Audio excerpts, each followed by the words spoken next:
이렇게 드리도록 하겠습니다. 각 사람은 위에 있는 권세들, 14절입니다. 너희를 박해하는 자를 축복하라. 축복하고 저주하지 말라. 즐거워하는 자들과 함께 즐거워하고 우는 자들과 함께 울라. 서로 마음을 같이하며 높은 데 마음을 두지 말고 오직 낮은 데 처하며 스스로 지혜 있는 채 하지 말라. 아무에게도 악을 악으로 갚지 말고 모든 사람 앞에서 선한 일을 도모하라. 할 수 있거든 너희로서는 모든 사람과 더불어 화목하라. 내 사랑하는 자들아, 너희가 친히 원수를 갚지 말고 하나님의 진노하심에 맡기라. 기록하였으되 원수 갚는 것이 내게 있으니 내가 갚으리라고 주께서 말씀하십니다. 내 원수가 줄이거든 먹이고 목마르거든 마시게 하라. 그리함으로 내가 숯불을 그 머리에 쌓아 놓으리라. 악에게 지지 말고 손으로 악을 이기라. 오늘 이 말씀을 가지고 지난 시간에 이어서 하나님이 기뻐하시는 새 삶, 이라는 제목으로 두 번째 시간을 갖도록 하겠습니다. 오늘 말씀은 무엇을 우리에게 말씀해 주시는가를 여러 각각의 내용들이 조금씩 다르지만 이러한 모든 것들을 말씀하시는 목적은 어디에 있을까요? 어떤 말씀을 우리에게 하고 계시는 것일까요? 먼저 이 말씀을 우리가 마음에 좀 다가두고 손으로 이렇게 잡으신 다음에 히브리서 말씀을 잠시 보도록 하겠습니다.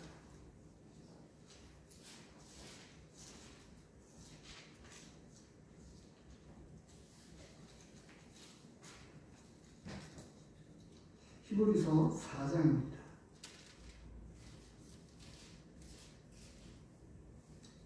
4장 12절입니다. 하나님의 말씀은 살아있고 활력이 있어 좌우의 날선 어떤 검보다도 예리하여 혼과 영과 및 관절과 골수를 찔러 쪼개기까지 하며 또 마음의 생각과 뜻을 판단하나니 지으신 것이 하나도 그 앞에 나타나지 않음이 없고 우리의 결산을 받으실 이의 눈앞에 만물이 벌거벗은 것 같이 드러나느니라. 여기서 12절 말씀, 13절 말씀은 이어지는 말씀인데요. 12절 말씀에서 초점을 맞추면 하나님 말씀 자체가 가지고 있는 능력에 대해서 말씀하고 있는 것은 맞는데요. 이 말씀을 하나님의 말씀이 살아있고 능력이 있다고 하는 말씀을 왜 하셨을까요?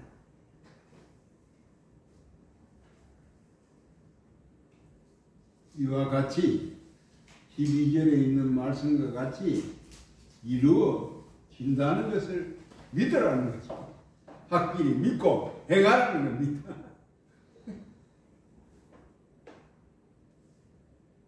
근데 전체 내용을 이렇게 보면 모든 게 그렇지만 어떤 말씀을 하실 때에는 이유가 있습니다. 전후를 다 자르고 그 어떤 특정 부분을 이야기하면, 특정 부분을 꼬집으면 오해가 많이 되어집니다. 또 그 말씀을 하신 의도를 잘못 해석하기가 굉장히 쉬워요. 지금 하나님의 말씀이 살아있고 운동력이 있고 능력이 있다라고 하는 것을 말씀을 하신 이유가 어디에 있는지를 곰곰이 보시기 바랍니다. 4장은 1절에서부터 13절까지 쭉 이어져서 내려오는 말씀인데요. 11절까지가 어떤 내용이죠?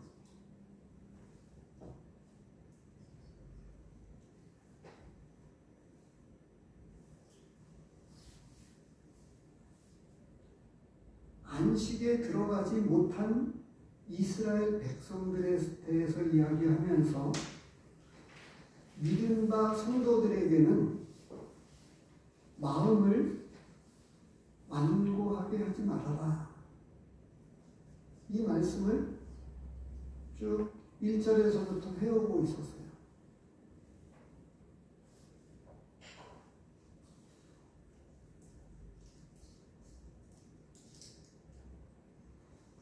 그래서 모든 말씀을 이 전체를 보는 게 굉장히 중요합니다.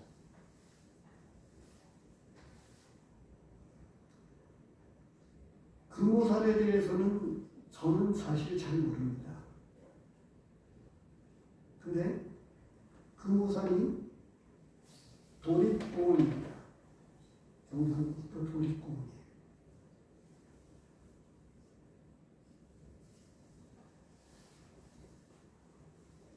폭포를 이야기하면, 금오산에 있는 이 폭포를 이야기하면 금오산 전체를 이야기하는 걸까요? 폭포를 지나서 올라가면, 정상을 향해서 올라가다 보면 깔딱고개가 있다고 합니다. 예. 이 깔딱고개는 숨 넘어갈 만큼 힘들어서 깔딱고개라고 불려지죠. 근데 이쪽에서 이 정상을 향해서 올라가는 추 코스, 이 코스를 이야기할 때에는 그게 맞지만 금오산을 올라가는 측면은 거짓말이 아니고 다른 방법에서도 많이 있어요. 근데 자기가 올라간 그 방향만 가지고 금오산 전체를 이야기하면 그건 아니죠. 또 다른 차원이 있는데, 만약에 이 주된 코스, 많은 사람들이 정상을 향해서 올라갈 때에는 이 폭포를 향해서 그렇게 올라가죠. 근데 또 다른 방면에서 올라갈 때 거기를 주로 이야기하는 사람들이 만약에 있다고 보면, 무슨 이유에서인지 모르지만 제가 다른 방법에서 올라가다 보니까 이쪽 주 코스하고는 또 다른 맛이 있더라고요. 근데 제가 이런 말씀을 드리면, 구미 시내를 또 다르게 이야기하면 어떨까요? 구미 시는 지금 이쪽 손정동을 비롯한 형곡동, 보량동 이쪽 기준을 놓고 보면, 전체를 놓고 보면 구시가지에 해당이 되어집니다. 맞나요? 예, 그렇지. 그리고 인동 쪽, 세인동과 인동 쪽과 저 지금 옥계 쪽을 이야기하면 신시가지에 해당이 되어집니다. 통계적으로 보면 지금 그 옥계를 넘어서 저쪽 오공간 쪽에 어디요? 산동. 예, 산동이죠. 산동. 거기 산동이라고 이야기해요. 청생산. 네. 근데 이 산동 쪽에 젊은 부부가 가장 많이 삽니다. 그리고 초등학교 학생들이 가장 많아요. 왜냐하면 거기에 있는 초등학교 학급이 아이들이 가장 많거든요. 그래서 어찌됐든 이 공단을 중심으로 한 이 주거지와 아이들이, 젊은이들이 많이 산다는 거예요. 그리고 이쪽 형곡동, 송정동, 보량동을 비롯한 이쪽을 이야기할 때에는 벌써 오래된 건물들이 많고 많이 노후가 되어 있습니다. 근데 구미시를 이야기할 때 이쪽을 중심으로 이야기하면 조금 어렵습니다. 젊은 사람들의 주 무대는 어디를 주로 모일까요? 신시가지에 살고 있는 자기 주거지를 비롯한, 그리고 그들이 자주 가는 곳, 구시가지에는 별로, 금오산 쪽에는 어떤 도립공원이 있으니까 산과 더불어 가을철에 이야기할 수 있는. 근데 제가 지금 그 말씀을 드리는 이유는 뭐냐 하면 전체를 보는 게 굉장히 중요하더라고요. 근데 그 전체를 모르는 채로 구미시를 대표해서 이쪽 구시가지를 이야기한다고 하면 산은, 금오산은 구미시를 대표할 만한 산이기 때문에 산을 이야기할 때는 조금 맞을 듯 합니다. 근데 그런 맥락에서 이 지금 히브리서 4장 12절, 13절 말씀을 전체를 놓고 봤었을 때 이 말씀을 딱 잘라서 이 말씀이 하나님의 말씀은 정말 능력 있고 강력하게 말씀을 하시는데 그것 자체에 대해서는 뭐 어느 누구도 달리 해석할 게 없어요. 근데 이게 하나님의 말씀의 능력에 관해서 이런 말씀을 왜 하셨는가라고 하는 것이 중요하다고 합니다.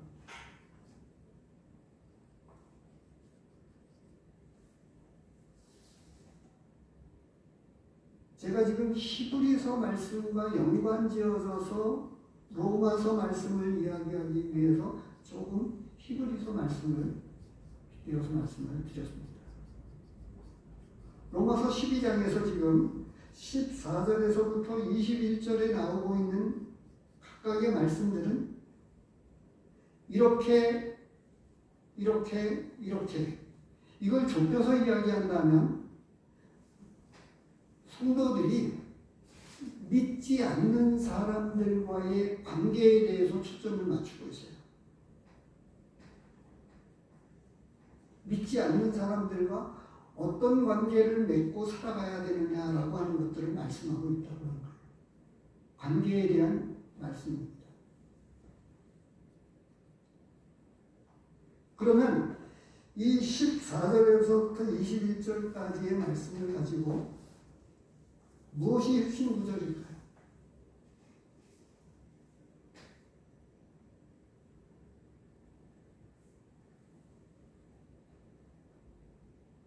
그리고 조금 비교해 보시기 바랍니다.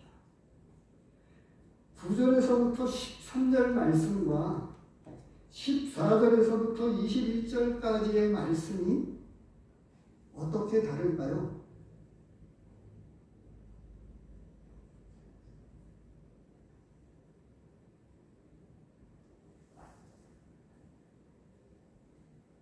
어떻게 다르지요?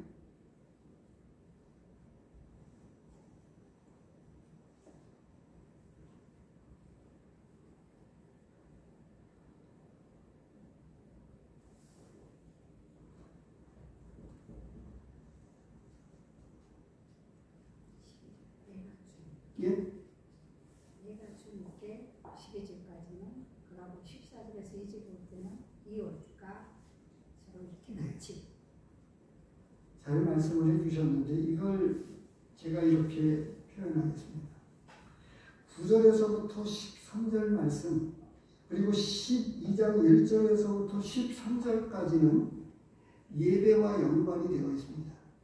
예배에 대한 우리가 주일날 교회 안에서 공적인 예배, 의식적인 예배에서 말씀하고 있는 그 예배와 연관되어 있어서 그 말씀을 하시면서 교회 안에서의 교회 성도들과의 관계를 어떻게 가져야 되느냐라고 하는 것들을 9절에서부터 13절까지 첨부시킨 거예요.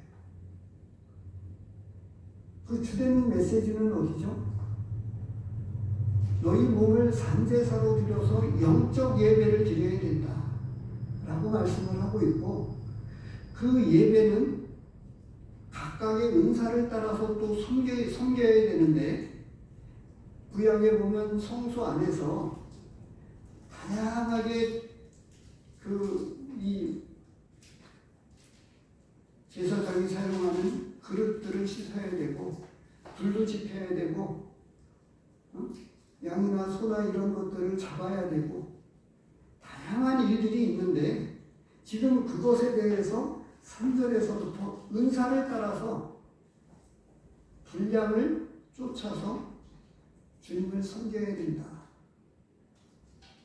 그래서 이 교회 안에서 섬기는 삶, 예배하는 삶들을 안에서 말씀을 하시면서 9절에서부터 13절까지는 교회 성도들과의 관계에 대해서 초점을 맞추었다고 보면 14절에서부터는 교회 밖에서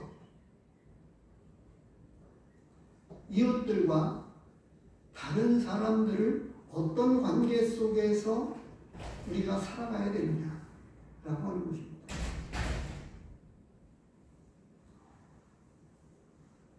그래서 오늘 하나님이 기뻐하시는 새 삶이라고 하는 이 제목하에 첫 번째로 우리에게 말씀하시고 있는, 오늘은 두 가지 말씀으로 이렇게 정리를 해서 말씀을 드리겠는데요. 첫 번째로는 새 삶은 새로운 관계를 맺게 한다고 하는 것입니다.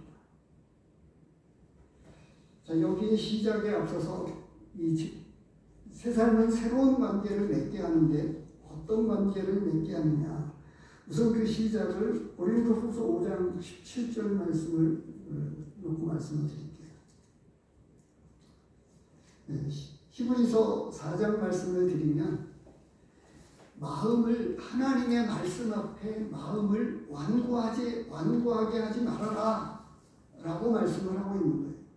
말씀을 하신 데에는 말씀은 강력하게 능력 있게 우리의 신장과 폐부를 쪼개어서 말씀을 하시는데도 불구하고 안식에 들어가지 못했던 이스라엘 백성들은 그런 하나님의 말씀 앞에 완고집, 아니 믿지 않은 악한 마음을 가지고 이 하나님의 말씀을 아주 강력하게 거절했다고 하는 거예요. 그런데 구원받은 하나님의 성도들은 그렇게 마음을 완고하게 해서는 안 됩니다 라고 하는 것을 히브리서 말씀에서 이야기해 주고 있는 거고요. 제가 인용을 했기 때문에 그 말씀을 드리는 겁니다. 고린도후서 5장 말씀을 보도록 하겠습니다. 5장 17절에 보면 16절입니다. 17절 말씀을 이야기하면서 새 피조물이라고 이제 17절에서 말씀을 하시는데, 그 이전에 무슨 말씀을 하고 있냐면 16절에 그러므로 우리가 이제부터는 어떤 사람도 육신을 따라 알지 아니하노라. 비록 우리가 그리스도로 육신을 따라 알았으나 이제부터는 그같이 알지 아니하노라. 구원받고 나서 새로운 삶을 살기 시작을 했는데 이전에 있었던 관계들이 달라진 거예요. 그래서 이전에 관계를 맺었던 이웃도 똑같은 이웃인데 새로운 관계 설정이 되어야 합니다. 그 말씀을 드리기 위해서 고린도후서 5장 16절, 17절 말씀을 잠시 보았고요. 본문으로 돌아가세요. 새로운 관계를 어떻게 맺어야 되느냐 라고 하는 것을 이제 각각의 내용들을 가지고 말씀을 하고 있는 거예요. 첫 번째로 이 세밀하게 들어가서 무슨 말씀을 하고 있냐면 14절에 너희를 박해하는 자를 축복하고 저주하지 말라 라고 말씀을 하고 있는 거예요. 박해하는 자를 축복하라고 말씀하셨습니다. 박해하는 자를 어떻게 축복할 수 있을까요?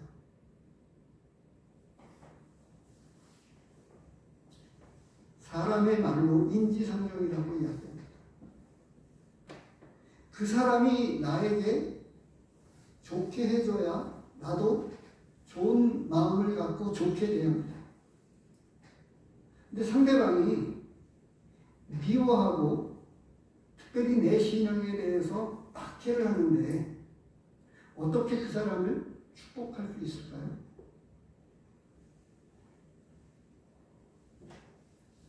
구원받은 우리 안에 있는 새 생명의 역사가 새로운 관계를 설정하고 그런 사람들을 축복할 수 있는 능력이 내게 있는 것이 아니라 내 안에 있는 성령의 능력으로부터 나온다고 합니다.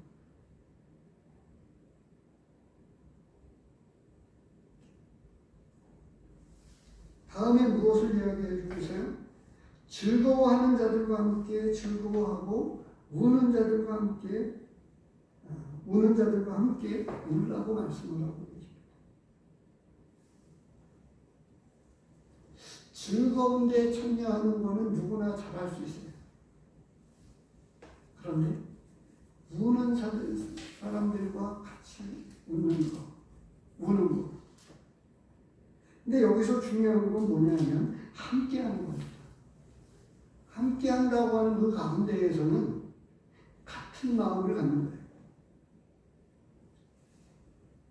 조금 더 쉽게 표현하면 동정하는 마음을 가지고, 아니 조금 더 그리스도의 마음을 가지고 보면 그 사람의 마음을 위로하고자 하고 그 사람의 마음을 격려하고자 하는 마음을 갖는 마음을 가지고 즐거워하는 자들과 함께 즐거워하고 우는 자들과 함께 울라고 말씀을 하고 계십니다. 이러한 것을 뒷받침해줘서 16절에서 이렇게 말씀하고 있는 거예요. 서로 마음을 같이 하며 높은 데 마음을 두지 말고 도리어 낮은 데 처하며 스스로 지혜 있는 채 말라고 말씀을 하고 계십니다. 그러면서 이 새로운 관계 설정, 이웃들과의 관계를 어떻게 해야 되느냐? 모든 사람들과 더불어서 화목해야 된다라고 말씀을 하고 있습니다. 18절에서 말씀하고 있습니다. 할 수 있거든 너희로서는 모든 사람들과 더불어 화목하라고 말씀합니다. 모든 사람과 더불어 화목하게 됩니다.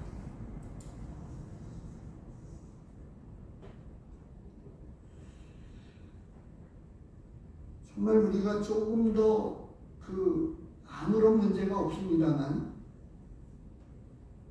또 부분적으로는 더 문제가 있을지 모르겠어요. 잘은 모르겠습니다만 우리 교회 안에서 성도님들과의 관계를 한번 생각해 보십시오.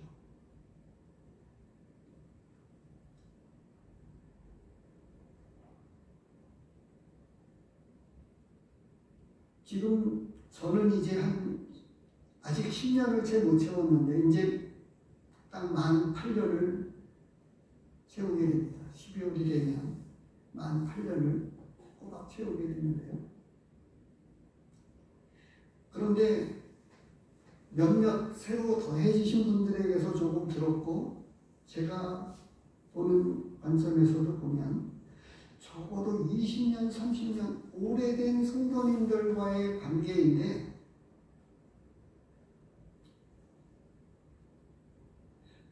그렇게 깊은 관계인가 한번 생각해 보십시오. 우리 지체들이라고 말하는 우리 성도님들과의 관계가 정말 깊은 관계인가 한번 생각해 보시기 바랍니다.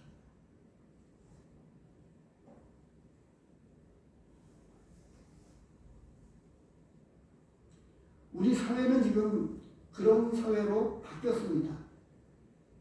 지금 이웃사촌이라고 하는 말은 옛날 말이고요. 진짜 옆에 누가 살아도 그렇게 그냥 아는 정도로 인사만 그냥 할 뿐이죠. 인사. 아주 모르는 적이는 아니니까. 근데 서로 정말 맛있는 거 있으면 서로 나누고 마음을 같이 해서 나눌 수 있는 이웃인가라고 하는 것입니다. 근데 같은 맥락에서 내가 살고 있는 옆집, 가까이에 살고 있는 이웃들과 더불어서만이 아니고 우리 성도님들과의 관계가 정말 깊은 관계로 사랑을 나누고 마음을 같이 해서 나누는 깊은 관계인가.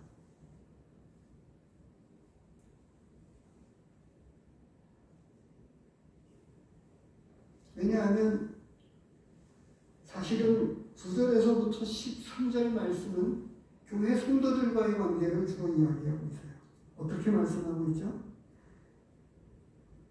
히브리서 말씀을 보면 형제를 사랑함으로 사망에서 생명으로 옮긴 줄 안다. 이렇게 말씀을 할 정도로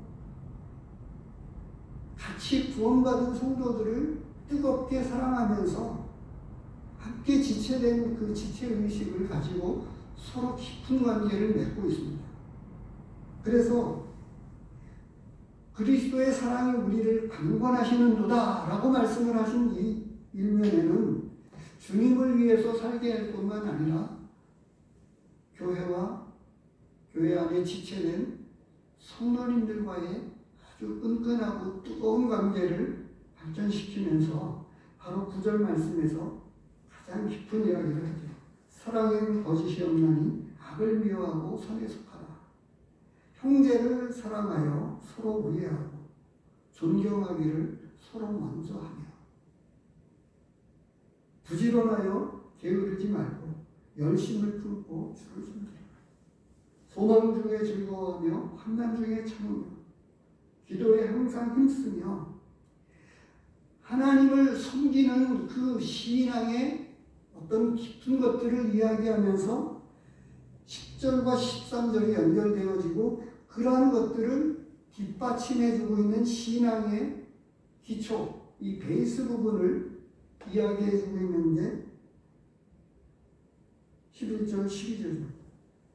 13절에 뭐라고 말씀하고 있죠? 성도들의 쓸 것을 공급하며 성 대접하기를 힘쓰라.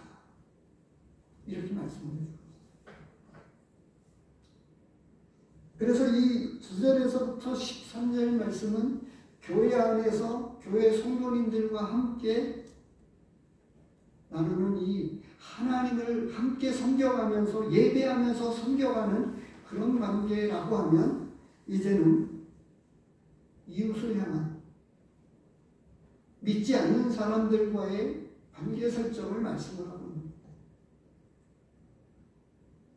그러면서 여기에 궁극적으로는 모든 사람들과 화목하게 지내는데 심지어는 박해하는 사람들까지 축복할 만큼이나 믿지 않는 이웃들을 그렇게 대해야 된다. 축복할 만큼 관계를 맺어야 된다라고 말씀을 하고 있습니다.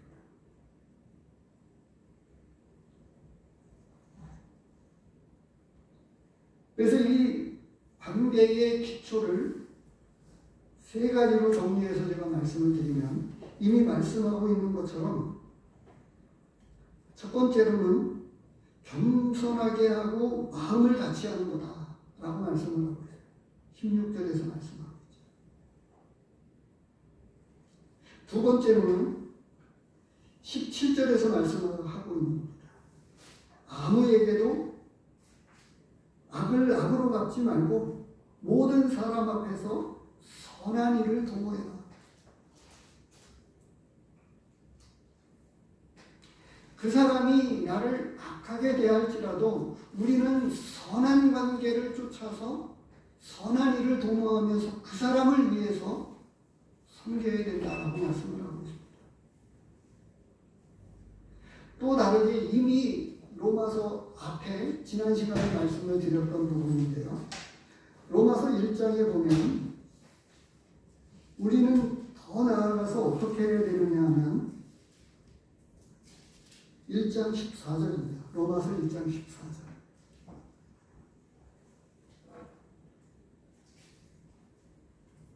모든 사람들에 대해서 빚진 마음을 가지고 관계 설정을 해야 됩니다.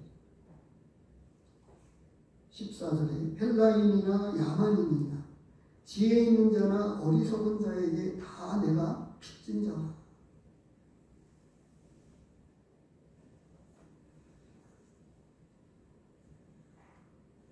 지금 교회 안에 찾아오고 있는 구도자분들도 그렇고요. 내가 섬겨야 될 구도자라고 생각을 해보십시오. 내가 전도해야 할 전도 대상자라고 생각을 해보십시오.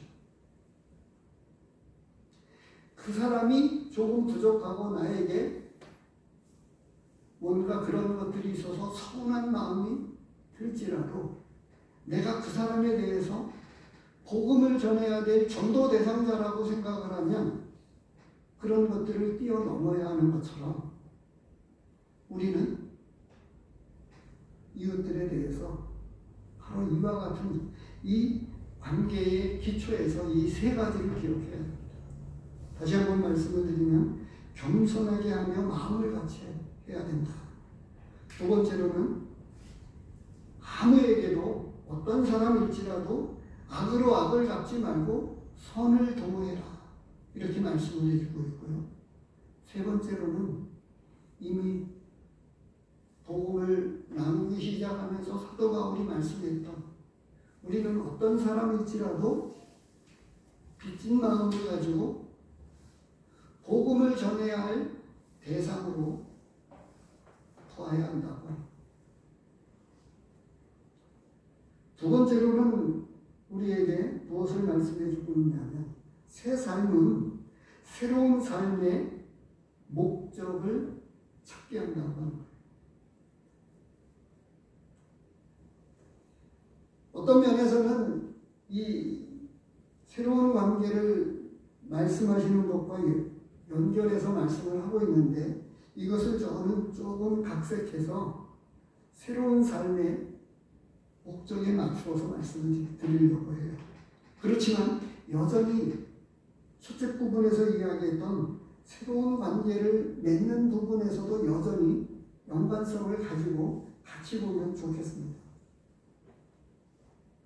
모든 사람들과 더불어 화목해야 되는데 특별히 원수라고 여겨질 만큼 생각되어지는 사람일지라도 그런 사람을 어떻게 하라고 말씀하고 있죠?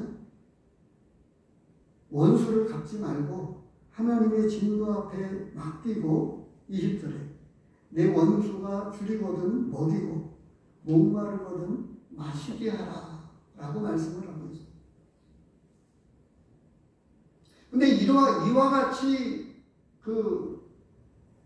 섬길 수 있는 것은 구원받지 않으면 이렇게 살 수 없습니다. 우리 안에 있는 새 생명이 이웃들을, 성도들을 섬기게 한다고 하는 거죠. 그래서 제가 다시금 말씀을 드리면 히브리서 말씀을 인용한 게 거기에 있습니다. 다시 한번 히브리서 말씀을 보시기 바랍니다.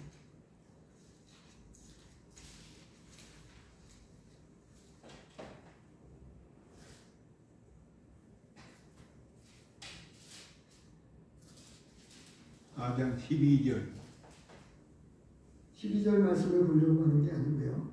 4장 1절을 보시기 바랍니다. 1절에 4장 1절이요. 그러므로 우리는 두려워할지니 그의 안식에 들어갈 약속이 남아있을지라도 너희 중에는 혹 이르지 못할 자가 있을까 함이라. 이렇게 말씀해 주시면서 뭐라고 말씀하고 있냐 하면 7절에 밑에 부분입니다. 구약 성경을 인용한 말씀이요. 오늘 너희가 그의 음성을 듣거든 너희 마음을 완고하게 하지 말라. 안식에 들어가지 못했던 이스라엘 백성들이 그 마음을 강팍하게 하고 완고하게 함으로써 하나님의 말씀을 거역했다고 합니다.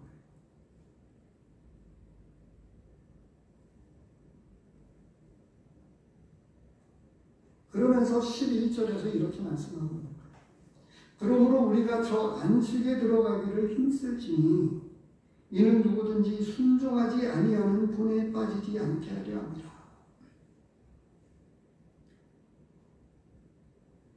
안식에 들어가기를 힘써야 된다라고 말씀하기보다는 이런 겁니다.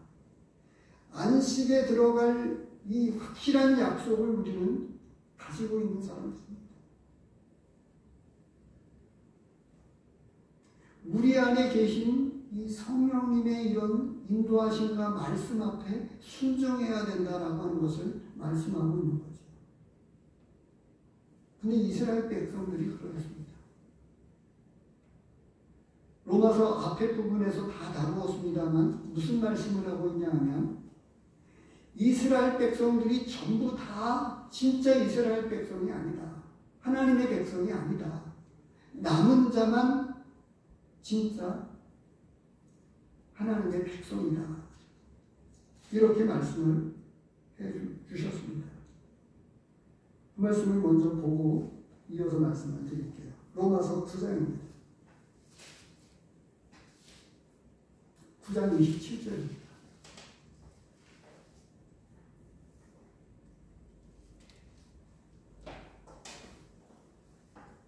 같이 읽도록 하겠습니다. 9장 27절은 같이 읽도록 하겠습니다. 시작. 또 이사야가 이스라엘에 관하여 외치되 이스라엘 자손들의 수가 비록 바다의 모래 같을지라도 남은 자만 구원을 받으리니 남은 자만 구원을 받으리니 이와 같이 말씀하고 있어요. 남은 자가 모래와 같을지라도 진짜 이스라엘 백성들 가운데서 하나님의 백성은 진짜 소수였다고 말씀을 하고 있는 것이고요. 그 로마서 이미 앞에 3장, 4장에서 2장에서 뭐라고 말씀하냐면 표면적 유대인이 유대인이 아니고 이면적 유대인이 유대인이다.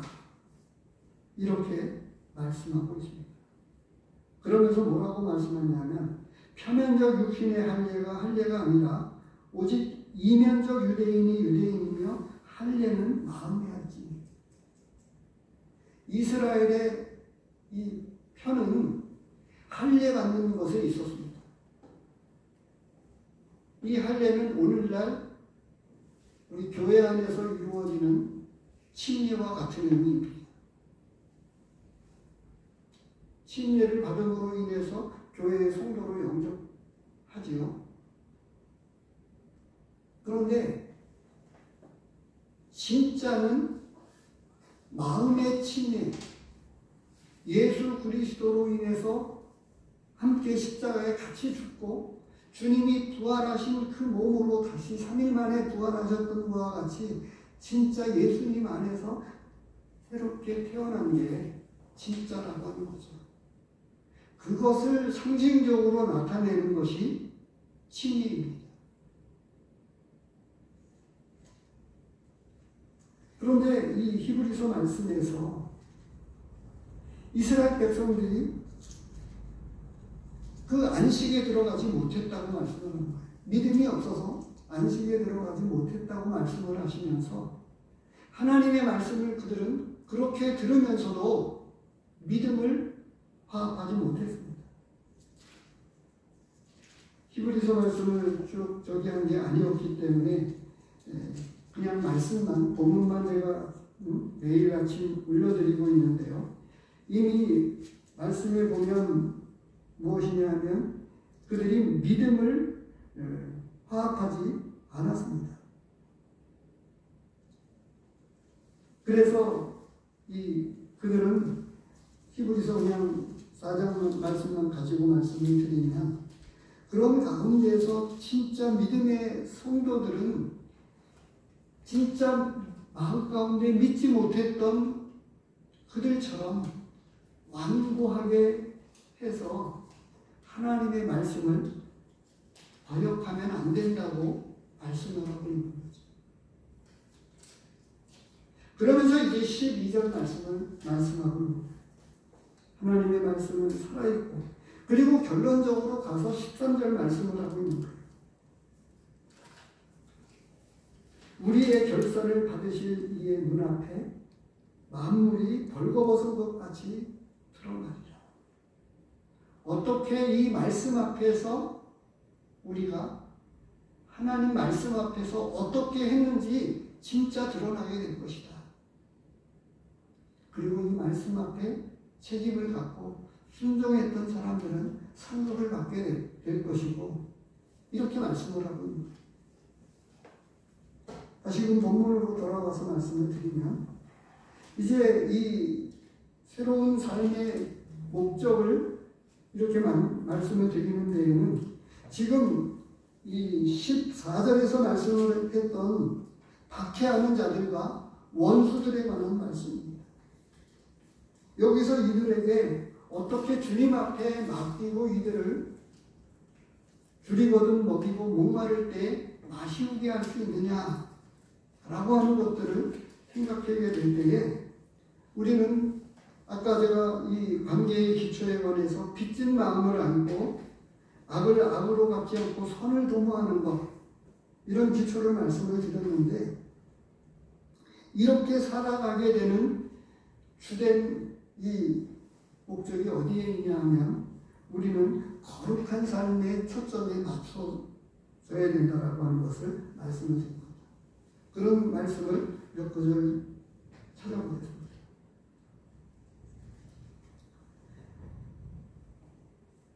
우선은 로마서 6장 22절입니다.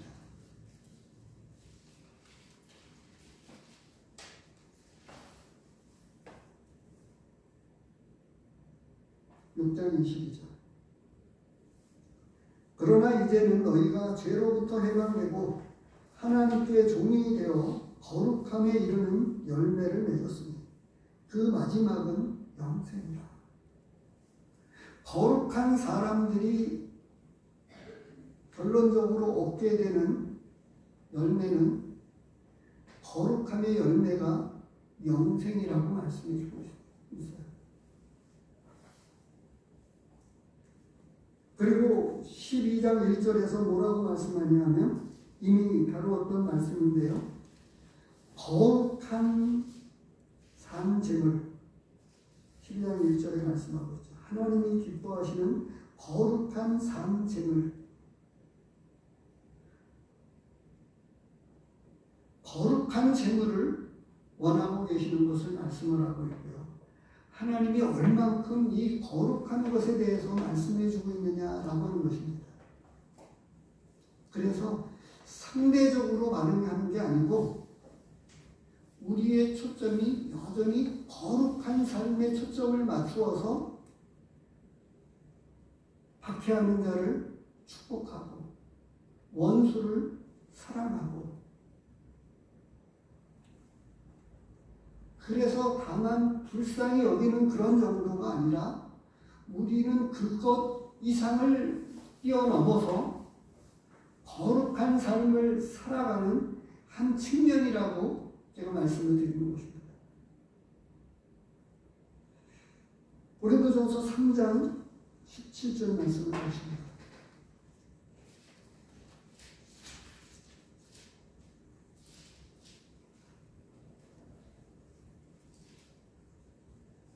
같이 읽도록 하겠습니다. 3장 17절 시작. 누구든지 하나님의 성전을 더럽히면 하나님이 그 사람을 멸하시리라. 하나님의 성전은 거룩하니 너희도 그러하니라. 우리가 이미 거룩하다고 말씀하고 있고, 하나님이 거하시는 거룩한 성전이라고 하나님이 말씀하고 계세요. 그래서 이 거룩함을 더럽히지 말라고 말씀하고 계십니다. 7장입니다. 7장 14절. 고린도전서 7장 14절입니다.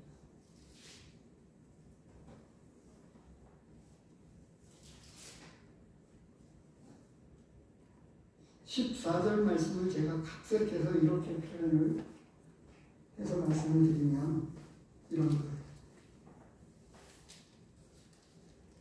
한마디로 줄이면, 우리의 거룩함을 다른 사람에게 전염시켜야 된다고 합니다.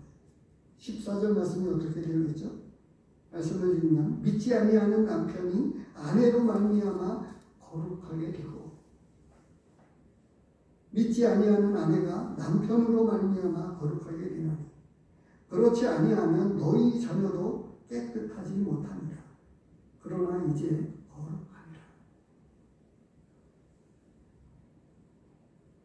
구약에 보면 시체를 만지지 못하게 하고 그렇게 했어요. 더러운 것을 만지면 더러워진다고 말씀하고 있는 거예요. 기억나시죠? 예수님의 옷자락만이라도 만지면 깨끗해진다 라고 하는 믿음을 가지고 예수님의 옷자락을 만졌어요. 전이 된다고 제가 말씀드렸죠. 우리의 거룩함이 복음을 통해서 그리고 복음을 가지고 살아나가는 삶을 통해서 다른 사람에게 이 복음을 통해서 전염시키는 거예요. 거룩함을 전염시키는 거예요. 전이시킨다고 표현해도 괜찮겠죠. 고린도후서 7장을 보시기 바랍니다.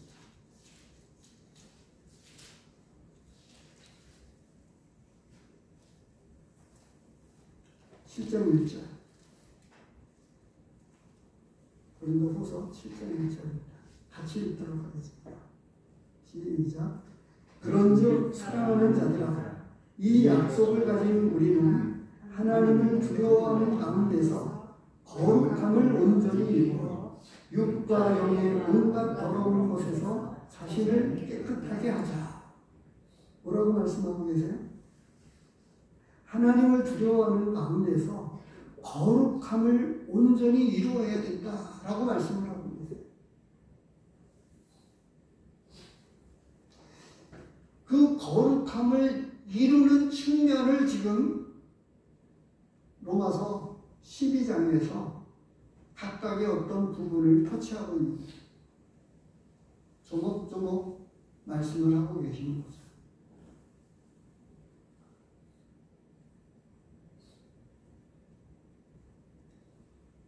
히브리서 12장 말씀을 보겠습니다. 히브리서 12장 14절. 여기에 지금 이 이웃들과의 관계, 또 성도들의 관계, 이 부분은 앞에 다뤄서 그냥 시간이 없어서 그냥 이렇게 넘어갔었는데요. 오늘 히브리서 12장 14절에서 어떻게 말씀하고 있죠? 같이 읽겠습니다. 시작. 모든 사람과 더불어 화평함과 거룩함을 따라 이것이 없이는 아무도 주를 보지 못합니다. 단순하게 그렇게 살아야 된다라고 말씀을 하는 게 아니라 그렇게 살아가는 분명한 이유가 어디에 있다고요? 거룩함을 따르는 것이다. 이렇게 말씀하고 있습니다. 거룩한 삶을 각각의 사람들과의 관계 속에서 이루어야 된다라고 말씀을 하고 있다고 합니다.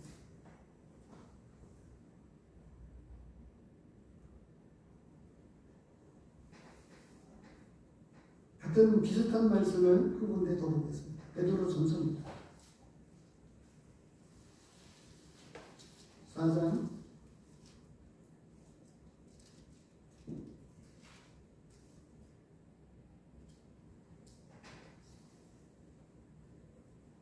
4장이 아니고 베드로전서 1장입니다. 1장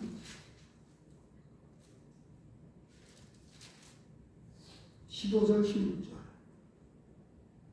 15절 16절까지 같이 읽도록 하겠습니다. 시작. 오직 너희를 부르신 거룩한 이처럼 너희도 모든 행실에 거룩한 자가 되라. 기록되었을 때 내가 거룩하니 너희도 거룩할지어다 하셨느니라.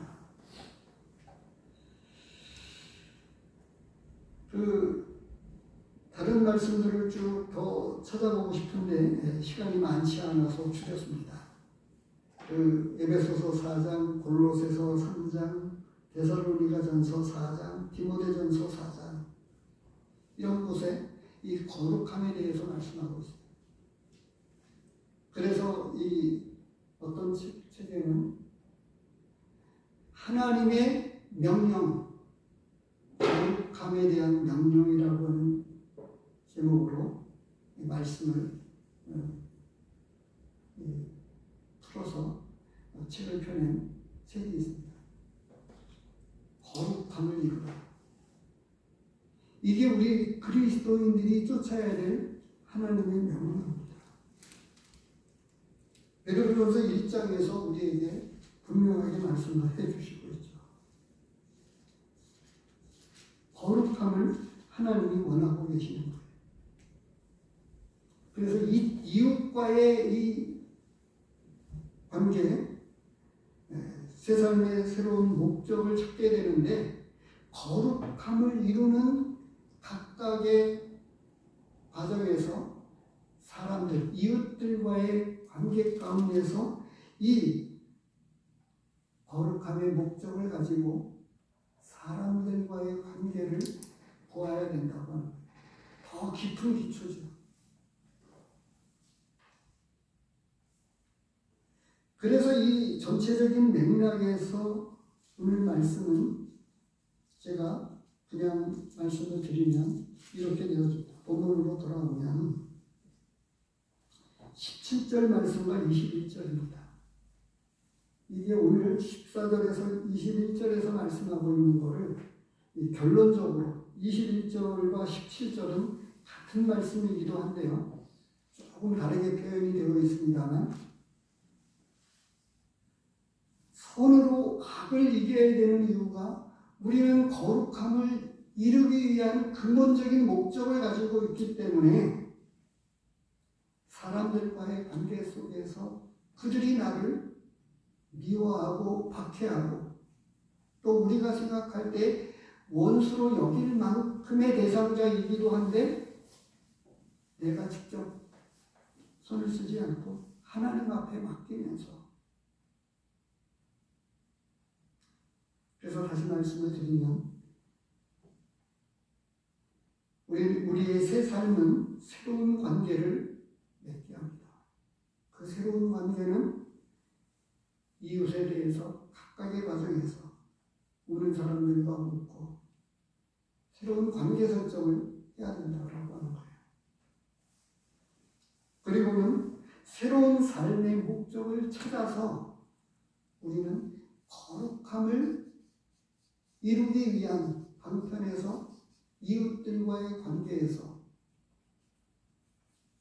원수마저도 그리고 박해하는 자들에게까지 이 히브리서 12장 후반부에서 이야기하고 있는 14절에서 21절에서 말씀하고 있는 이러한 결론적인 거는 선으로 악을 이겨야 된다라고 말씀을 하고 있습니다. 이것을 17절에서는 같은 말씀을 또 조금 다르게 표현해서 21절에서 말씀을 하고 있는 건데 17절에서는 아무에게도 악을 악으로 갚지 말고 모든 사람 앞에서 사람들과의 관계에서 선한 일을 도모해야 된다. 이렇게 말씀을 해주고 있는 거죠. 문제는 이런 삶을 살아가도록 영적인 동력의 힘이 복음으로부터 나온다고 하는 거예요. 우리가 매주일 만찬상 앞에서 주님이 나를 위해서 피 흘려 죽으시고 고난받으시고 죽으셨고 우리를 의롭다 하시기 위해서 부활하신 그 영적인 새 생명에서 이 새로운 삶에 살아갈 수 있는 이 새로운 삶을 살아갈 수 있는 능력을 공급해 주신다고 하는 거죠. 복음이 아니면 이런 삶을 살 수 없습니다. 그래서 이 12장에서부터 이어지는 게 큰 대목으로 이야기하고 있는 거예요. 교회 안에서 어떻게 예배를 드리고 교회 안에서 지체들과 성도들과는 어떤 관계를 맺어야 하고 교회 밖에서 이웃들과는 또 믿지 않는 사람들과의 관계는 어떻게 해야 되느냐라고 하는 것을 12장에서 말씀하고 있습니다. 13장은 이제 세상에서의 설정. 그래서 세상을 살아나가면서 우리는 내가 속해 있는 각 나라와 민족, 자기 나라와 민족 앞에 그것을 말씀해 줍니다.